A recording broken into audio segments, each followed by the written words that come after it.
Going directly to line number 10, Liberal MHA for Mount Pearl South, Mr. Paul Lane. How are you tonight, sir? I'm great, Jonathan. How are you? I'm excellent. I don't know if you heard what I just said, but I got Jake the Snake and Ted DiBiase in the studio with me tomorrow night, and I'm super stoked. Hey, you better hope he doesn't bring Damien with him, right? Well, hopefully he'll bring a little of that extra scratch. I don't know if you heard, but DiBiase actually became a pastor. So that's one of the things that we're going to be talking about. Really? Yeah, he's got his own church now, man. Wow. Yeah. Wow. Interesting stuff. Things change, right? Those guys certainly live interesting lives, no doubt about it. They do indeed. Now, speaking of interesting lives, what's on the go with you? Well, Jonathan, there's so many things I would like to speak to, and I'm juggling so many different files, but tonight I want to go back to one that I raised a while ago and to bring some more attention to it.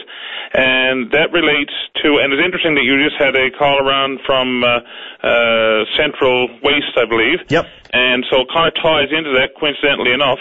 I wanted to speak about the proposed waste transfer facility for the Peak Pond, Reeds Pond area.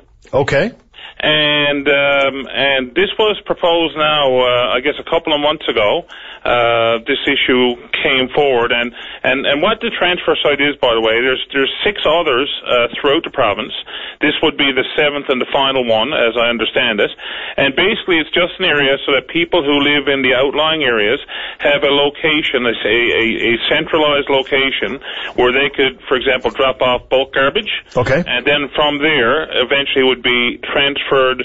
I guess some of it could be recycled if it's metals and so on, then other stuff transferred into Robin Hood Bay. The other thing that was proposed to go there was a test organics site for composting. And first of all, let me say that the residents of that area never did receive any proper notification. There's people who live up in Peak Pond, people who live in Reeds Pond area, and Sure. There's certainly a lot of cabin owners as well. How many people? I haven't got the exact numbers, but I'd say there's over 100 cabins and cottages and so on there. Okay, but how many people live there on a regular basis? I'm not sure the exact numbers, Jonathan. I think there may be 5 or 6 at Reeds Pond, as I understand it, and probably something similar to that at Peak Pond. Okay, so about 10 people. Got it. But there's a lot of cottage owners there as well. Who wants garbage around that? The cottage owners, of course, have invested a lot of money into their properties. Oh yeah. And that's how I became aware of it to begin with, was because some of my constituents in Mount Pearl South actually own cottages up there, and that's how it was brought to my attention and how I got involved. So anyway, the bottom line is that they found out basically through the newspaper, I believe, that this was being proposed.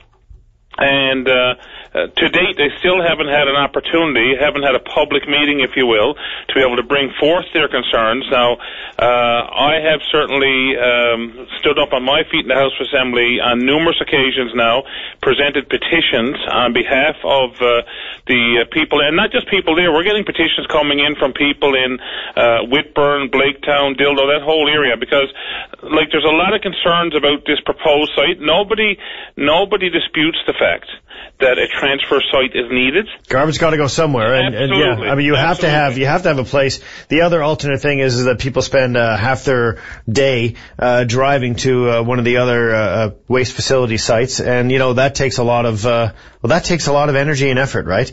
It does, and so it does need to be centrally located, and it does need to be convenient for people, because we don't want garbage going out in the woods. So nobody is disputing that. But I guess the issue is that there are other industrial sites or former industrial sites in that general vicinity which would be better sites to use. And one site that comes to mind, for example, that could be looked into would be the former dump site, the former Whitburn dump site. And of the other 6 sites that are across the province, I understand that all, if not pretty much all of them, were former dump sites that they used. Why were they shut down? Pardon me? Why were they shut down? Why was what shut down? Those former dump sites. I mean, the Auditor General included this in his last report about the shutting down of these sites in order to include or to wait for the new Norris Arm, etc. So why were they shut down in the first place? Well, was it to centralize resources? Why do we want to reopen them, though?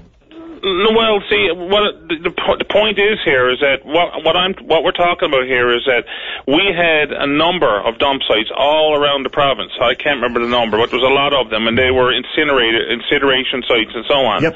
And I mean, that was, from an environmental perspective in terms of the pollution and everything else, it was a problem. And so it was determined by the province that, that they would have, well, originally it was supposed to be, I think, three sites, one in central Newfoundland and one in Western, and certainly the Robin Hood Bay. Actually, it was supposed to be Dog Hill, and then St. John's wanted to go in Robin Hood Bay. That's a story for another day. But anyway, that's where it's to. But the point is that even though we're not incinerating garbage, and there's not a place where we would just bring regular garbage, what this is a place where people could drop off bulk garbage where it could then be transferred. And like I said, it was also a test compost facility is what they had proposed there. So with that, there's going to be issues around, of course, unsightliness. There's going to be issues around litter. There could be issues around environmental issues. I mean, there's a beautiful pond and everything there and rivers and so on. Got to wrap this up. That could get polluted. There's issues with perhaps rodents, odors, everything else. Yeah. So the bottom line is that I believe there are much better sites, more appropriate sites available in that area where they could put it, not between two beautiful ponds where we have beautiful cabins and homes and everything too. We don't need to destroy a beautiful pristine area when there are existing sites that could be utilized. So I'm calling upon Eastern Waste Management, of course, and through the provincial government to intervene, and the residents are to find a more suitable location. And I will continue to bring this issue forward until that happens. I'd like to hear a couple of suggestions as to what those suitable locations might be from you, and let's talk about that next week, Paul. Well, the Wickford dump site is one of them. All right. So, and also, I know this Auditor General's report, I just called it up. I'm looking at it. Part of the strategy was to divert 50% of materials currently going to disposal by 2015. That's for composting.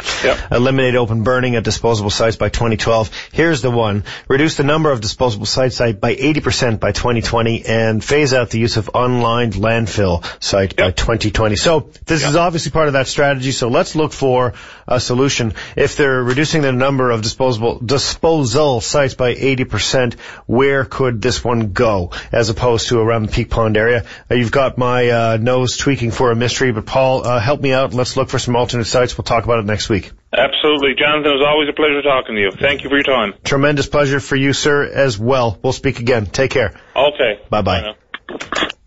Always a great debate with Mr. Paul Lane.